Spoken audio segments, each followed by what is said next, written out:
This man controlled a $32 billion empire. He'd bought a Super Bowl ad. He renamed an NBA arena. He was one of the biggest political donors in the country.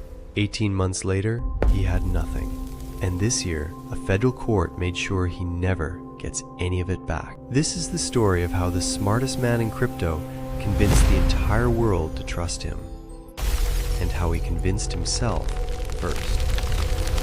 By 2019, cryptocurrency was still the Wild West, unregulated, chaotic, full of scams.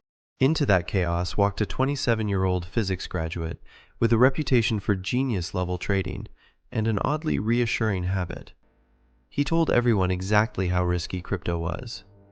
He founded a cryptocurrency exchange, and alongside it, a trading firm to go with it. He didn't dress the part. He wore t-shirts and shorts to meetings with senators. He slept on a beanbag chair in the office. And somehow, that made people trust him more, not less. Wall Street called him the adult in the room, the one person in crypto who actually seemed to understand risk. Within 2 years, his exchange was valued at $32 billion. And the money didn't just build a company. It built a persona.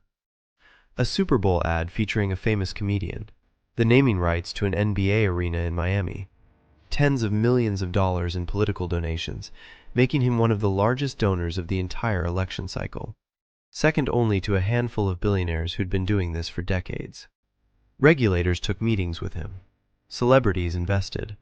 Venture capital funds that had turned down hundreds of pitches wired him money without blinking. He wasn't just running a company. The adult in the room of crypto. He was writing the myth of the ethical genius who happened to also be extremely rich. And for a while, everyone believed it.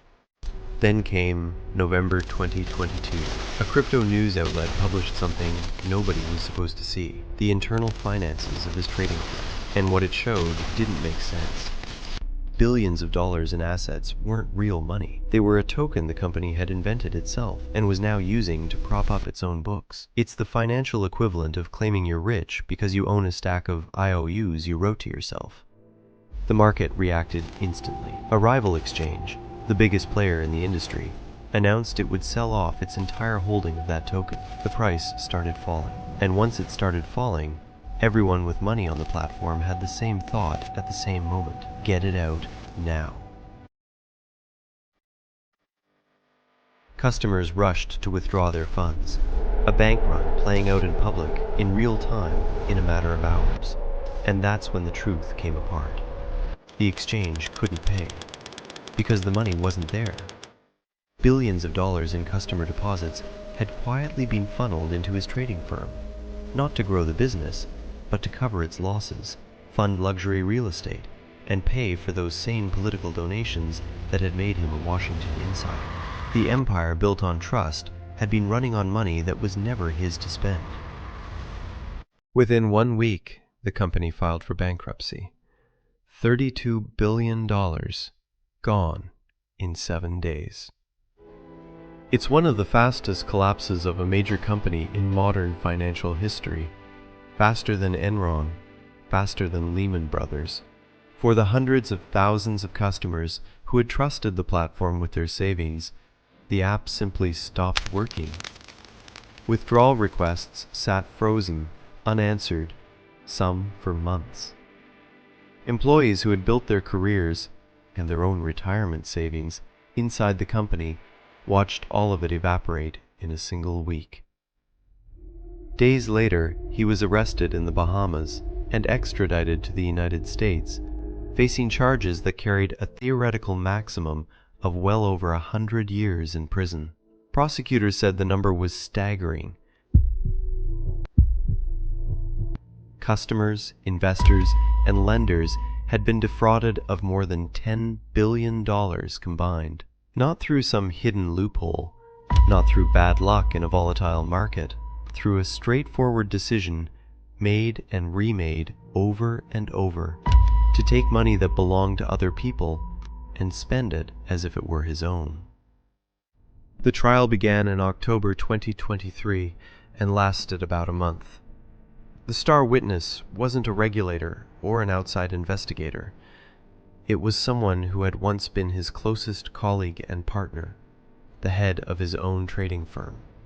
She told the jury in detail that she had personally carried out the unauthorized transfers of customer funds on his direct instructions. The jury didn't take long. In November 2023, they convicted him on 7 counts: wire fraud, securities fraud, money laundering, and conspiracy tied to each. In March 2024, the sentence came down: 25 years in federal prison. The judge didn't just cite the size of the fraud. He said the sentence was also about risk.